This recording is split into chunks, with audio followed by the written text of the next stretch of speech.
Oi, gente. Espero que todos, todas, todos estejam bem, né? É um momento muito difícil para todo mundo, um momento que a gente nunca pensou viver, né? Eu, pelo menos. Aqueles que podem ficar em casa devem ficar, e aqueles que têm que sair para trabalhar, que precisam, têm que, né, devem ter todo o cuidado, porque enquanto essa situação mais grave desse momento pandêmico persistir, a gente tem que cuidar não só de nós, mas dos outros, mas do grupo todo, né? Bom, tirando esse momento forte, né, que eu tenho feito questão de registrar em todos os momentos que eu apareço mais publicamente, quero dizer que é uma alegria poder entrar em contato com vocês. Esse vídeo tem o objetivo de falar sobre uma questão que eu anunciei no cronograma e que eu não cumpri, né? Então, já começo pedindo desculpas, mas eu não cumpri porque por um motivo que eu acho que vocês vão entender, né? Eu espero que eu não me delongue muito, mas enfim. A ideia, essa semana, era de colocar diversos relatos de experiências para vocês lerem, para vocês perceberem como algumas coisas que a gente viu na teoria, nesse bloco 1, de divulgação científica, de popularização da ciência, da utilização de filmes e mesmo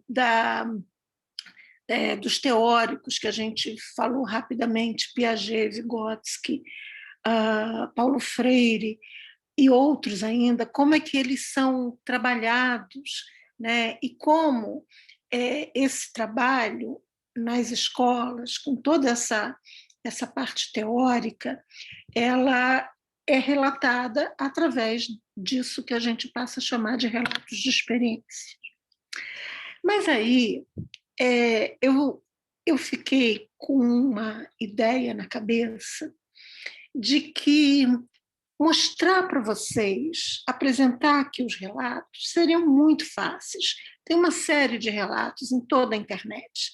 Tem relatos em forma de artigos, em revistas, tem relatos em conferências, tem relatos lá no YouTube, tem uma série de relatos que vocês podem acessar.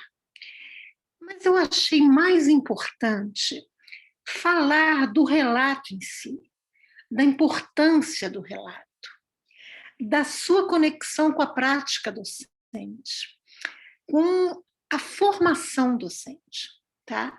Então foi por isso que eu demorei um pouco, porque no meio de toda essa agenda, né, um pouco difícil que cada um de nós precisa enfrentar, eu resolvi fazer um material que eu vou mostrar agora para vocês, para tentar explicar por que eu acho tão importante o relato de experiência. E por que a gente deve fazer um relato de experiência sempre que possível. E por que, em especial, em disciplinas como ciências, por exemplo. Eu costumo dizer que eu acho que os estudantes de pedagogia, os formados, profissionais formados em pedagogia e em biologia, mas desde o momento que eles estão estudando, eles são muito injustiçados. Porque os pedagogos, eles vão principalmente para os anos iniciais, né? E aí eles têm que arcar com português, matemática, ciências, estudos sociais, né? Enquanto os biólogos vão para os professores de biologia vão para os anos finais do ensino fundamental e tem que arcar com a biologia, com a astronomia, com física, com química. Ou seja, às vezes a gente não está tão preparado em alguma parte daquele conteúdo por diversas razões, até por questões de a gente não se, digamos assim, não ter muita empatia, né? Não ter muita atração por aquele conteúdo. Então, eu costumo dizer, nas licenciaturas onde eu atuo, que a gente sempre deve registrar. Registrar as nossas emoções, as nossas experiências, aquilo que a gente pensou, aquilo que a gente acha que deu certo, a emoção daquele estudante, aquilo que a gente acha que não foi tão bom, por que, que a gente acha que não foi tão bom, como é que a gente acha que deve melhorar. Aí, Dora, mas eu sou Maria Auxiliadora, mas todo mundo me chama de Dora, e por isso que eu falei isso. Dora, mas isso vai dar muito trabalho. Quando a gente pega o ritmo, não é tão trabalhoso assim. A gente começa a precisar viver dessa forma. É claro que você não vai fazer tudo de uma vez, a cada vez vai estar registrando ali. Não, mas é um momento seu. E aí a gente vai mostrar um pouco disso aqui, e eu espero estar contribuindo para vocês, para a formação de vocês. E veja bem, nada do que eu vou falar aqui é matéria de prova, precisa estudar. Não, é uma conversa, como a gente teria em sala de aula. Mas eu acho que no futuro, quando vocês estiverem numa sala de aula, principalmente, e não estou só preocupada com ciências da natureza, estou tentando colaborar com a formação de vocês, tá bom?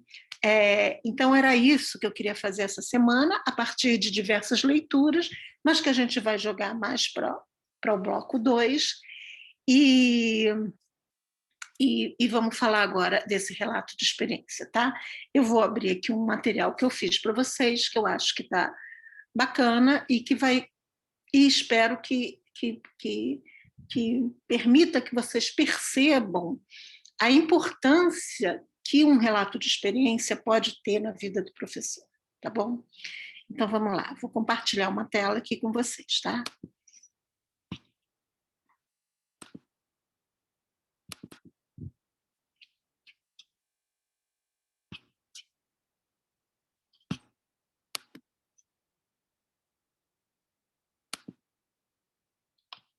Bom, então, bem-vindos aqui a esse momento, né? Eu sou a Maria Auxiliadora, mas eu sou a Dora também.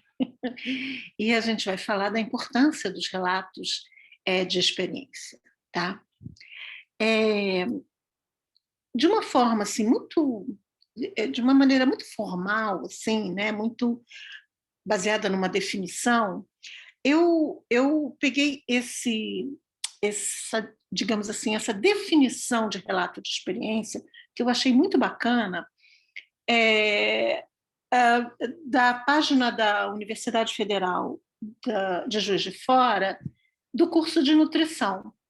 E eu fiz questão de trazer de um curso diferente da pedagogia para deixar claro que o relato de experiência ele pode nos ajudar em todos os ramos profissionais, tá? Em todas as linhas profissionais. Não só para o professor, mas para o profissional. E é isso, o professor é um profissional da docência. Então é isso, tá? Então o que é que diz esse texto que eu achei que ficou muito bacana, que não é meu, deixo claro, da, da Escola de Nutrição da Universidade Federal de Juiz de Fora e pode ser acessado por esse site aqui, que depois eu posso mandar para vocês. Então, um relato de experiência é um texto que descreve precisamente uma dada experiência que possa contribuir de forma relevante para a sua área de atuação. É a descrição que um autor ou uma equipe fazem de uma vivência profissional tida como exitosa ou não, mas que contribua com a discussão, a troca e a proposição de ideias para a melhoria do cuidado nesse caso é na saúde, mas pode ser na docência, pode ser nas ciências da natureza, na engenharia, enfim, em qualquer área. Ele traz as motivações, as metodologias para as ações tomadas na situação e as considerações ou impressões que a vivência trouxe àquela pessoa que está escrevendo, que viveu aquelas experiências. O relato é feito de modo contextualizado, com objetividade e aporte teórico. Em outras palavras, não é uma narração, desculpa.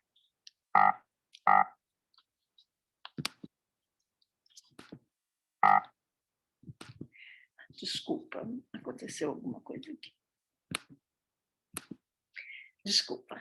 Então, assim, em outras palavras, não é uma narração emotiva e subjetiva, nem uma mera divagação pessoal e aleatória. Nem todas as experiências mostram resultados positivos, mas mesmo quando revelam enfrentamentos e dificuldades, os relatos são importantes para alertar outros trabalhadores e indicar novos caminhos. Enquanto alguns defendem que nesse tipo de texto exista maior liberdade para descrever impressões e tecer considerações com uma linguagem mais pessoal, existem outros que mantêm o pensamento de que, se é um trabalho científico, ele deve manter a impessoalidade e seriedade que a academia requer.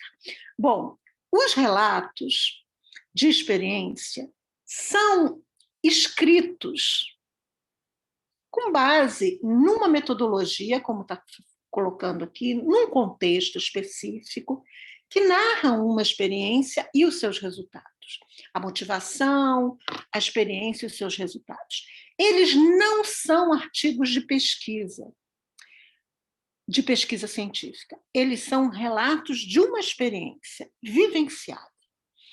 Ora, existem algumas revistas que publicam relatos de experiências, principalmente revistas da área da educação. Tá? Então, várias revistas, não são todas, têm uma seção que aceita relatos de experiências. Depois eu vou elencar para vocês algumas dessas revistas. Por quê? Porque o relato de experiência já é visto como uma forma aqui, ó, um trabalho científico, tá? Não é um artigo de pesquisa, tá? Isso tem que ficar bem claro, essa diferença. Um artigo de pesquisa, ele vai falar de uma pesquisa que tem um referencial teórico, que vem de toda uma reflexão, que tem caminhos metodológicos fundamentados nesse referencial teórico. Já um relato de experiência pode estar até dentro de uma pesquisa, mas ele não é a pesquisa, ele é o relato de uma situação vivenciada, sempre. Tá? Bom, dito isso, o que eu quero fazer aqui é uma articulação com a formação de vocês. Mas antes disso, vamos pensar um pouco, tá bom? Então, essa é, digamos assim, uma definição mais formal de relato de experiência. Então, assim, no caso da prática docente, o relato de experiência pode contribuir com a nossa formação, com a formação inicial, com a formação permanente do docente. Na atividade docente, as experiências em geral se dão na escola, certo? Sendo assim, os relatos vão se relacionar a ações e saberes que circulam na escola, tá? Então, vamos discutir um pouco essa questão? Antes, porém, surge uma questão: de que escola a gente está falando, né? É uma escola que nos permite uma reflexão, uma intervenção no sentido de dar ideias, sobre o conteúdo, ideias, às vezes, que não foram pensadas pela coordenação ou pela diretoria. É uma escola que nos convida, enquanto docentes, a buscar outros caminhos para intensificar a relação ensino-aprendizagem. Ora, isso é muito importante para a gente falar da importância dos relatos de experiência, tá? E aí, quando eu boto essa interrogação aqui, eu não vou falar de nenhuma escola particular. Eu vou falar de uma escola hipotética, tá? Uma escola que, que, que deve existir várias, na esfera pública, na esfera particular, na esfera voluntariada, mas aqui ela é uma escola hipotética.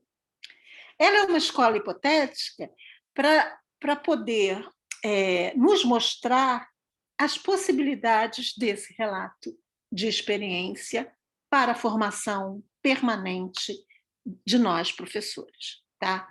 Então, que escola é essa?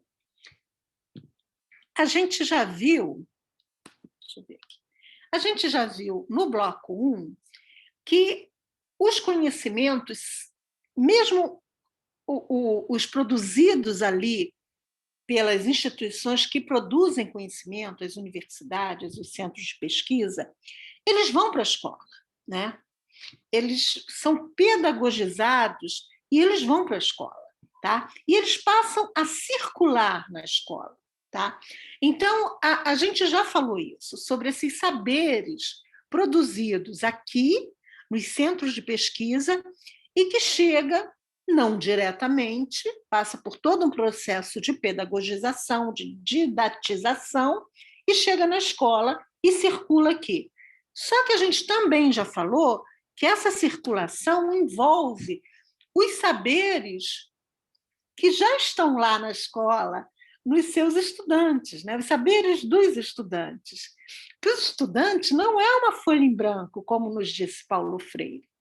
Inclusive, falando de Paulo Freire, a gente pode dizer o seguinte, que uma das contribuições originais de Paulo Freire refere-se à importância da informalidade na aprendizagem. Então, aqui, ó, se estivesse claro para nós que foi aprendendo, que aprendemos ser possível ensinar, teríamos entendido com facilidade a importância das experiências informais nas ruas, nas praças, nos trabalhos de sala de aula, das escolas, nos pátios de recreio, em que variados gestos de aluno, do pessoal administrativo, do pessoal docente, se cruzam cheios de significação.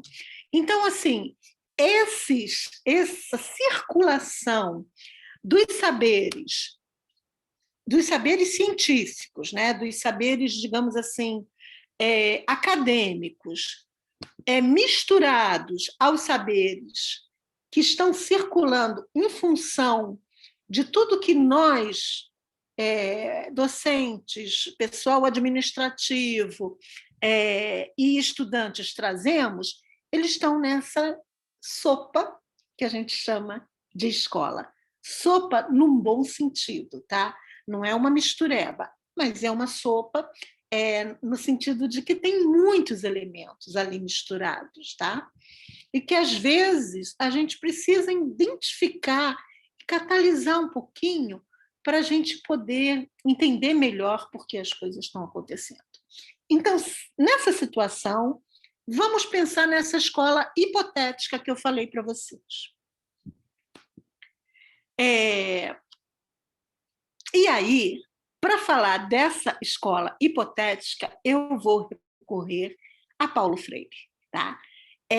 Ele tem me ensinado muito, ele tem me ajudado muito na minha prática docente, e eu acho que nada mais justo do que escolhê-lo agora nessa minha reflexão aqui com vocês, até mesmo porque eu acho que a complexidade de Paulo Freire está na sua simplicidade. E a simplicidade dele é extremamente complexa. Mas, enfim, vamos lá. Então, com a, a ideia dessa escola hipotética, eu achei essa frase aqui que nos diz: a escola será cada vez melhor na medida em que cada ser se comportar como colega, como amigo, como irmão. Ou seja, ele já nos traz, nessa visualização dessa escola hipotética que eu estou tentando discutir aqui com vocês, uma relação de horizontalidade. Porque é isso que nós somos. Nós somos irmãos de humanidades, tá? Mesmo que hoje eu esteja na posição de professor, enquanto alguns estão na posição de estudante, isso não, não elimina a nossa irmandade. Isso eu acho que a gente tem sempre que ter na cabeça, tá bom? Bom, então a nossa escola hipotética ela vai se basear na obra freiriana. Ela vai ser pensada segundo aquilo que eu chamo de epistemologia freiriana. Tem gente que discute, mas isso discorda da questão epistemológica de Paulo Freire, mas isso é um outro assunto que a gente conversa noutra oportunidade. Por enquanto, a gente vai seguir adiante, e aí eu vou apresentar um material para vocês que eu vou enviar, que eu acho que é fantástico, que é o Dicionário Paulo Freire, organizado pela equipe liderada pelo Danilo Streck, pelo Euclides Redim, o Jaime José Zitoski. Tá? Eles são os organizadores, sob a coordenação do Danilo Streck. Esse dicionário, ele reúne, ele estudou, ele se debruçou sobre a obra de Paulo Freire por 10 anos. Ele quem? Que eu digo, a equipe fez isso. E convidou diversos estudiosos de Paulo Freire para comentarem cerca de 270 verbetes retirados das obras de Paulo Freire, desde a primeira obra lá, Pedagogia, que não foi a Pedagogia do Oprimido, mas eu esqueci o nome da primeira obra, mas, enfim, desde as suas primeiras obras até entrevistas, até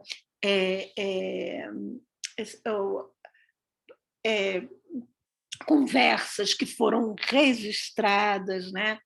E os círculos de conversa, enfim. Então, é uma obra que eu acho que a gente deve sempre ter por perto, porque nos ajuda muito.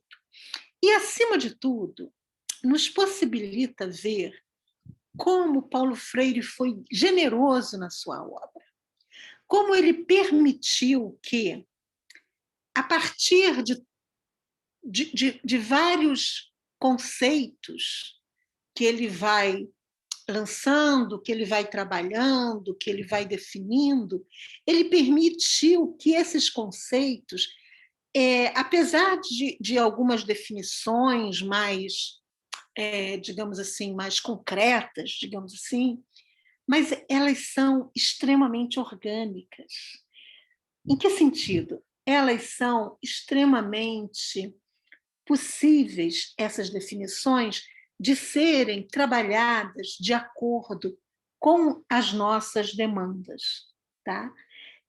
Ele não fez nenhuma definição, ele não lançou nenhuma definição que fosse só para aquele momento, datado, geografado, só para aquela situação. Não. Paulo Freire, do jeito que ele falava, do jeito que ele pensava e do jeito que ele foi construindo a sua obra, ele permite para a gente pensar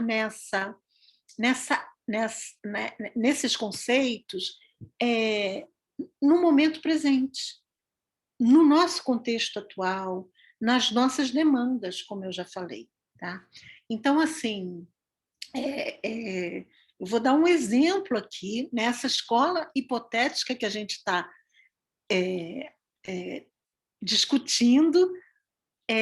Além de falar do relato de experiência, eu vou dar um exemplo de como esses conceitos podem ser articulados. E eu estou fazendo isso com um relato de experiência, mas no futuro vocês podem fazer também de acordo com aquilo que vocês quiserem fazer, segundo as necessidades, as demandas, as curiosidades de vocês, tá bom?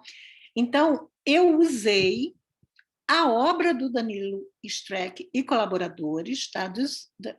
A obra do dicionário Paulo Freire, porque se eu fosse direto aos textos dele, eu ia demorar um pouco mais, tá? Eu quis fazer isso nessa semana, mas também porque essa obra é fantástica, sabe? É maravilhoso ver os estudiosos de Paulo Freire falando sobre essas questões que estão espalhadas na obra dele. Então, a gente tem também a possibilidade de ler Paulo Freire segundo outras vozes, né? Vozes de outras pessoas que se debruçaram na obra dele. Então, vamos lá, vamos começar. Já começamos, né? Mas vamos lá, a nossa escola hipotética. Bom, essa escola, eu reuni aqui algumas questões que eu acho muito importantes, tá? E que eu vou tentar encadear para vocês e chegar até o momento atual de vocês, que é a formação. Então, assim, na escola é onde o professor ele desenvolve a sua praxis, tá? Que a gente já vai falar um pouquinho dela. Essa praxis, ela está absolutamente relacionada de uma forma bem horizontal com a pedagogia, que Paulo Freire costuma dizer pedagogias, afinal ele escreveu pedagogia do oprimido, pedagogia da autonomia, pedagogia da esperança. Então, assim, essa praxis aqui, ela é muito marcada pela ação-reflexão, tá? Porque é isso. A gente vai ver melhor nos próximos slides, mas a praxis é isso. É a ação que reflete com um movimento de fazer e de pensar e de refletir teoricamente sobre aquilo que a gente está fazendo e observar e pensar novamente e fazer de novo, se for necessário. Então, é uma dinâmica, tá? De ação, reflexão, reflexão, ação. E a pedagogia é basicamente aquilo que a gente chama da relação ensino-aprendizagem, tá?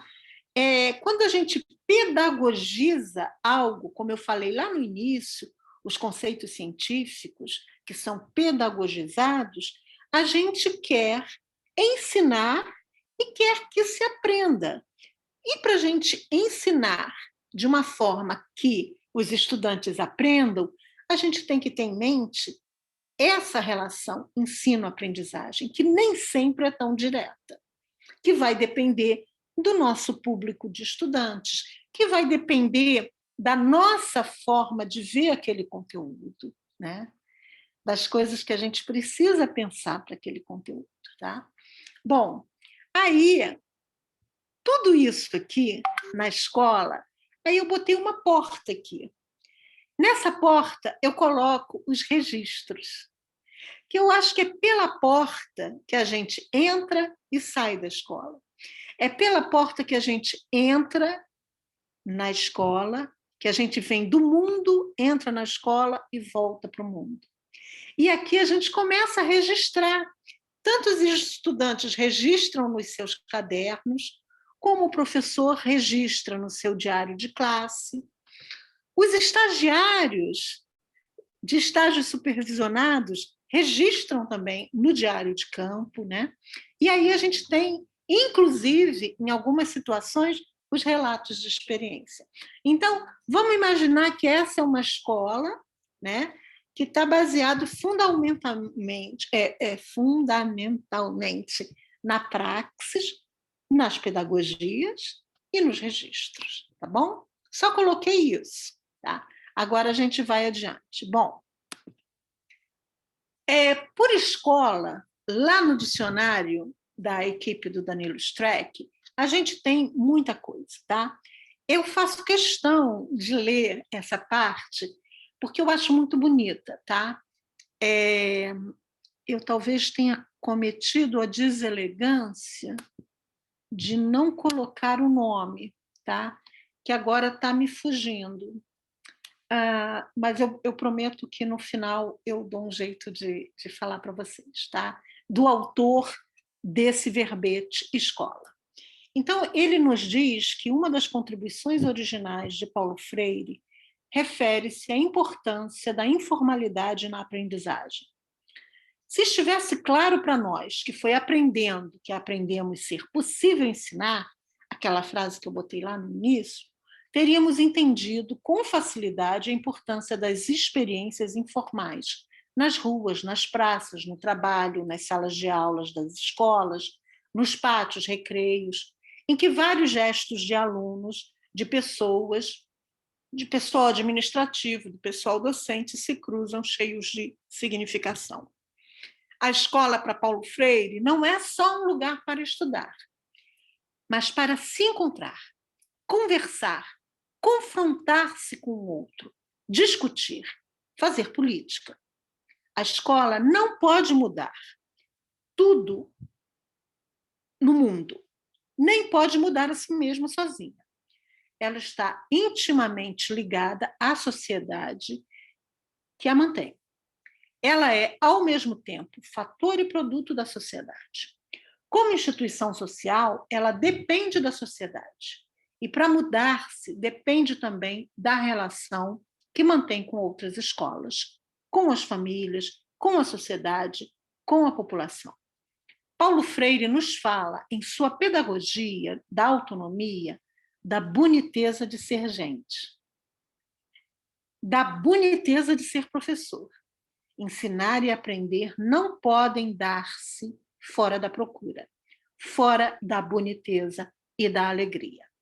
Ele chama atenção para a essencialidade do componente estético na formação do educador. Uma estética que não é separada da ética. Ele fala da importância da boniteza das escolas, da importância formadora dos espaços.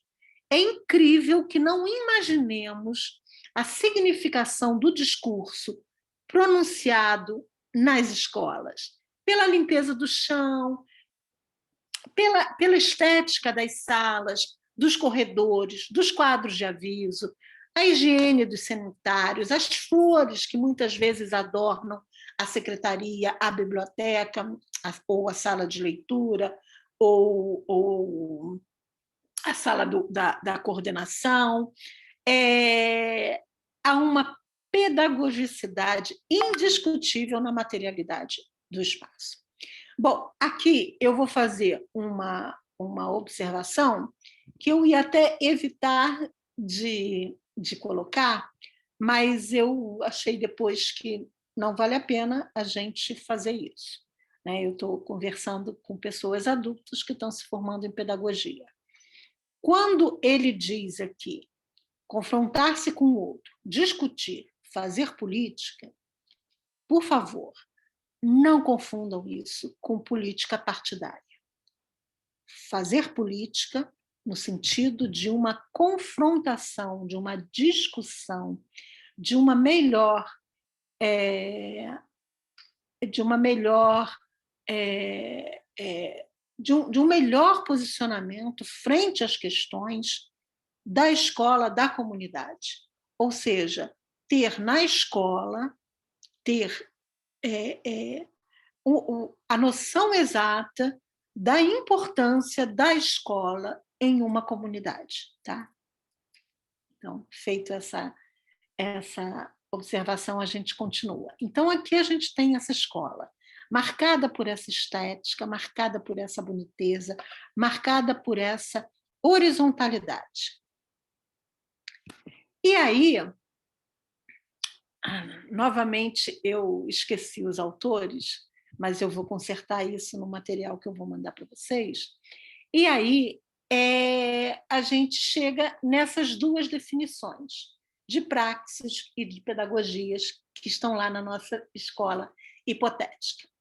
A praxis implica a teoria como um conjunto de ideias capazes de interpretar um dado fenômeno ou momento histórico, que, num segundo momento, leva um novo enunciado em que o sujeito diz a sua palavra sobre o mundo e passa a agir para transformar esta mesma realidade. É uma síntese entre teoria, a palavra, e a ação. Isso é a praxis, tá? E que nos move numa dinâmica de reflexão-ação, reflexão-ação.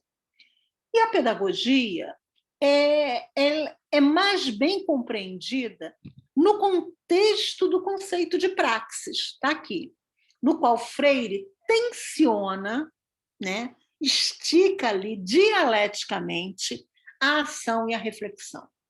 A pedagogia se situa nessa tensão, em que a prática e a teoria estão em permanente diálogo. Vem a ser o próprio ato de conhecer, no qual o educador e a educadora têm um papel testemunhal no sentido de refazer, diante dos educandos e com eles, o seu próprio processo de aprender e conhecer. Ou seja, então, vejam bem, eu botei lá no nosso desenho a praxis e a pedagogia bem juntinhas, né? No mesmo nível, uma do lado da outra. Por quê? Porque é isso. A pedagogia surge dessa tensão entre teoria e prática, tá? É aí que ela se constitui. E essa tensão existe para constituir a pedagogia. Essa tensão entre teoria e prática, que define a praxis, ela existe para que nós definamos, escolhamos a nossa pedagogia, o tipo de forma, a maneira pela qual a gente vai desenvolver esse processo de ensinar e aprender, a relação ensino-aprendizagem, tá bom? Dito isso, a gente chega a uma questão que também vem de Paulo Freire, tá? Que é o primeiro verbete, ação-reflexão. Tá? O saber que realimenta criticamente o fazer, cujo resultado incide novamente sobre o saber.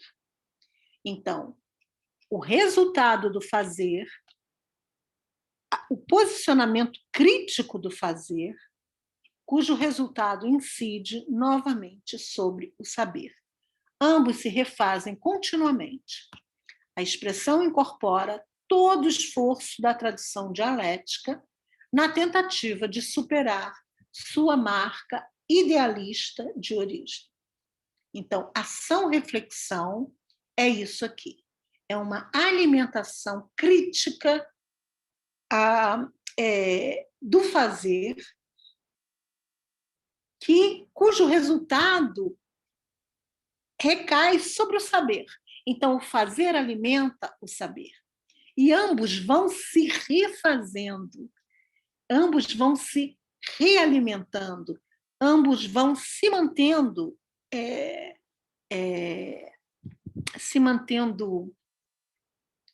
nos mantendo em movimento a partir dessa dinâmica.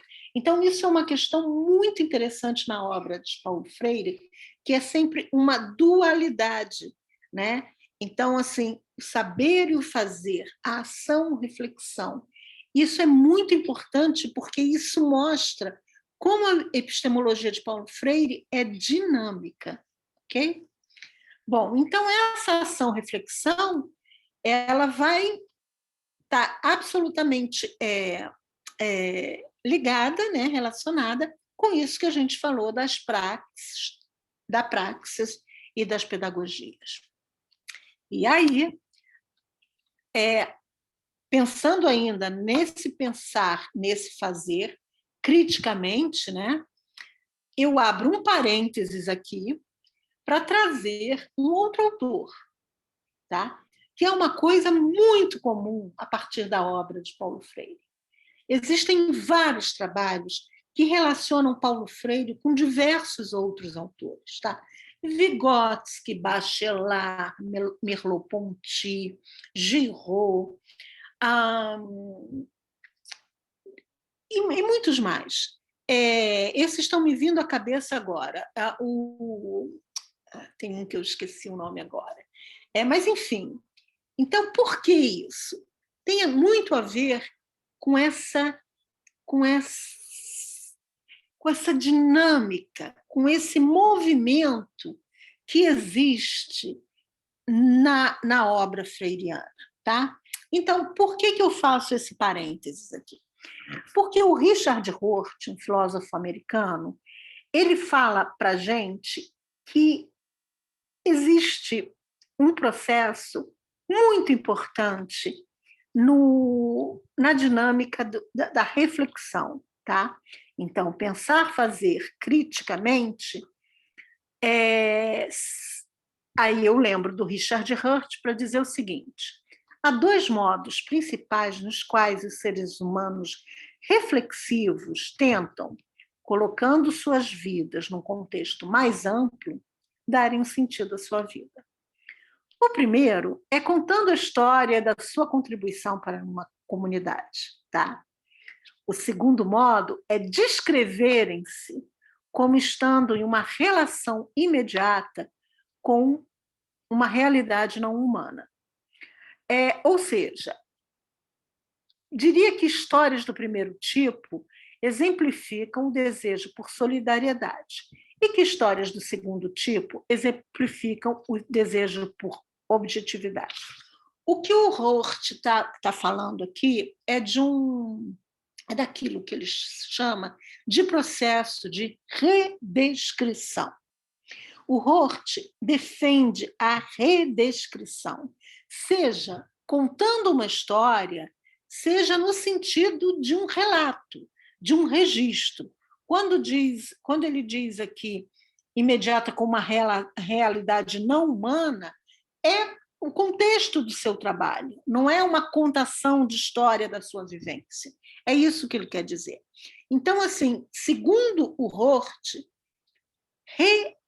o que ele chama de redescrever é porque você já viveu, você descreve aquilo na sua mente, é claro, né? Então, você viveu uma situação, digamos, você vivenciou uma situação com seus pais, uma festa, uma situação com seus filhos, ou algum problema de algum tipo, e você, ao pensar sobre aquilo, você está redescrevendo na sua cabeça. Muita gente, os escritores em geral, eles redescrevem aquilo no papel. Eles contam uma história daquilo. Isso não deveria ser digamos assim, uma característica só daquelas pessoas que a gente chama de escritores. É isso que eu estou tentando defender aqui.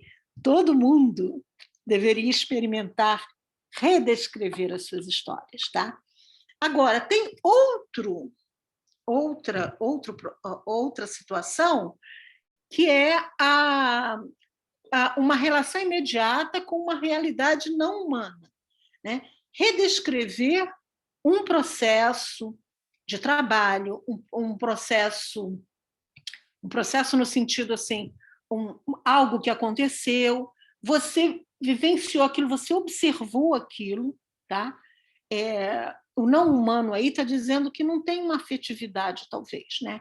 Foi ali, no seu local de trabalho, ou no seu contexto de vida, naquele momento, que acontece algo, você, ao pensar, você redescreve aquela situação e passa para o papel redescrevendo. Na verdade, desculpa.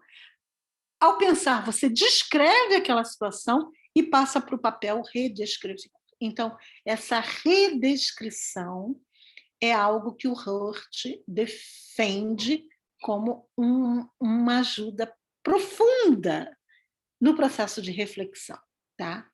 Que está ligado a esse pensar, fazer criticamente, tá? Bom, e aí a gente chega em um outro verbete do dicionário, que é o registro, tá? Paulo Freire compreende registro como um instrumento de apoio à reflexão sobre a prática, né?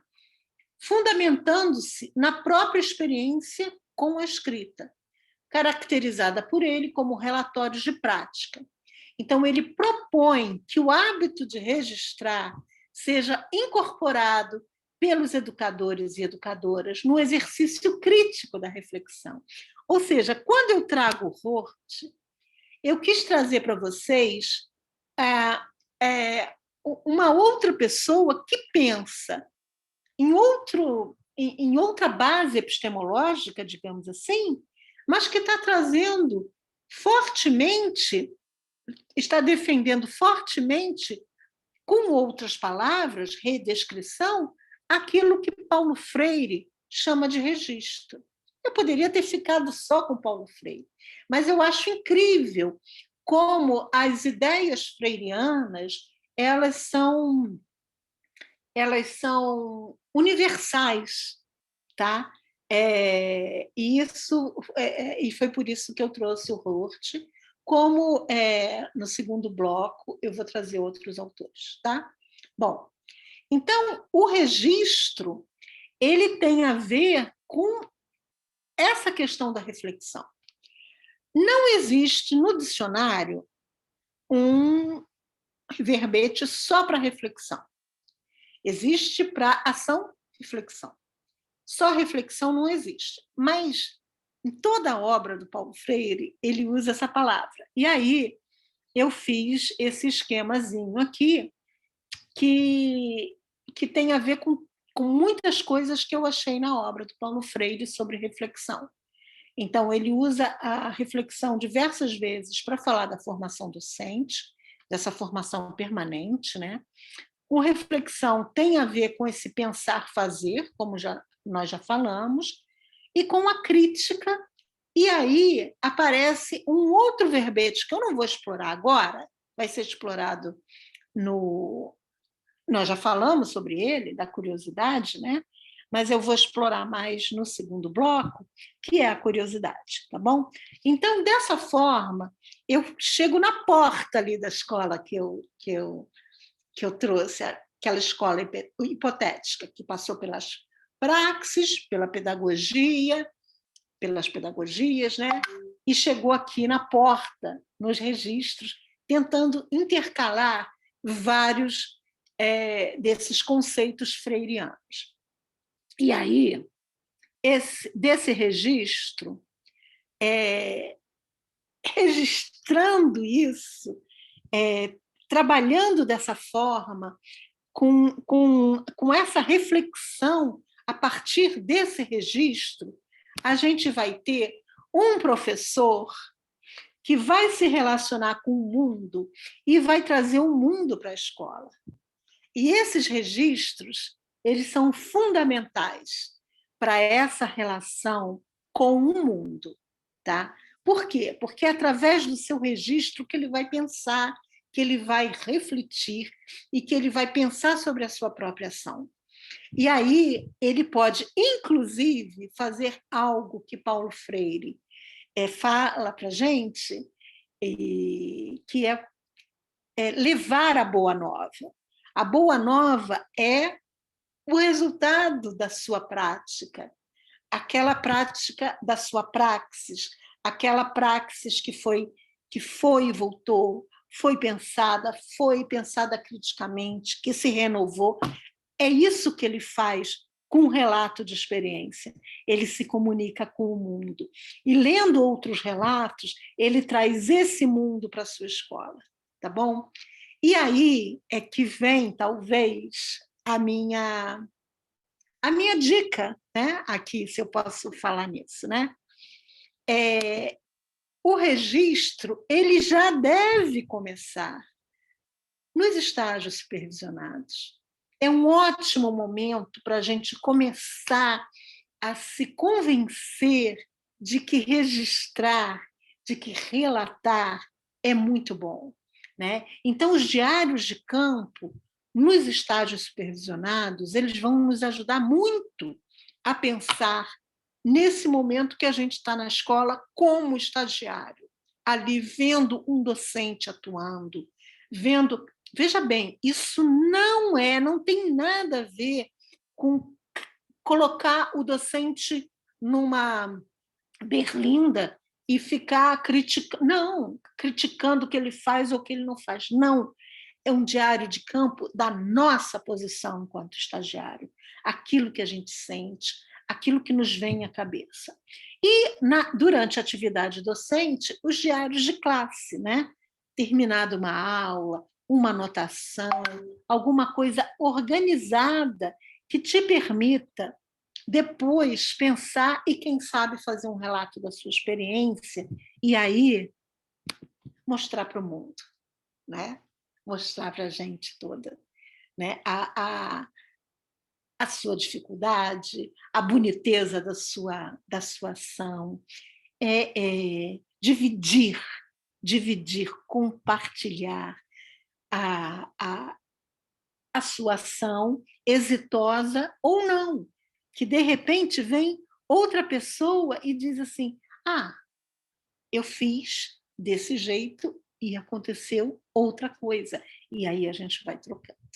Então, nessa escola hipotética, o registro, e aí eu vou voltar para os relatos de experiência, eles estão intimamente ligados ao exercício contínuo da praxis e a criticidade sobre as pedagogias que a gente está utilizando na nossa prática docente. Aqui eu vou dar um exemplo para vocês, tá? São 2 momentos de um estagiário que já há algum tempo, quando eu era supervisora de estágio supervisionado na biologia, aqui na Unirio, que eu tive a oportunidade de eles trabalhavam todos com diário de campo, e esse, em especial, foi, inclusive, um objeto de estudo de uma estudante de mestrado, tá? A, a, a dissertação dela está no nosso banco de dissertações lá do PPG, que é o Programa de Pós-Graduação em Educação da Unirio. Então, assim, hoje o professor apenas corrigiu as provas aplicadas na sexta passada em ambas as turmas. O que mais me surpreendeu foi o número de notas baixas na prova e a reação de grande parte das 2 turmas quando viam as notas. Essa grande parte comemoravam as notas baixas e, se fosse 0, a comemoração era ainda maior. O que me pareceu foi que estes alunos preferiam tirar notas baixas para serem aceitos pelo grupo, pois quem tirava nota boa era zoado. Por outro lado, vi alunos que, mesmo tirando uma boa nota, e alguns com notas baixas, buscando entender o porquê tiraram aquela nota, tristes por acharem que haviam ido melhor, e outros preocupados com a prova da semana que vem.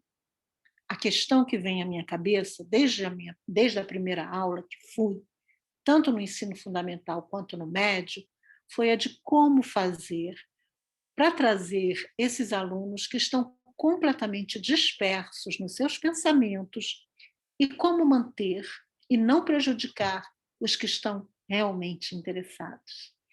Então, gente, o que a gente vê aqui? Primeiro, a gente vê uma descrição de diversos tipos de estudantes, vivendo diversas angústias. A angústia de ser aceito pelo grupo, porque se tirasse um 10 ia ser taxado como um bom aluno, o grupo ia rejeitar. A angústia de de ter achado que teria se dado melhor, porque quer passar, porque está preocupado com a outra prova. E, acima de tudo, a angústia desse futuro professor com a sua docência. Tudo isso num diário de campo. Ora, esse diário de campo, ele pode um dia se transformar num relato de experiência. É isso que eu estou tentando defender aqui com vocês.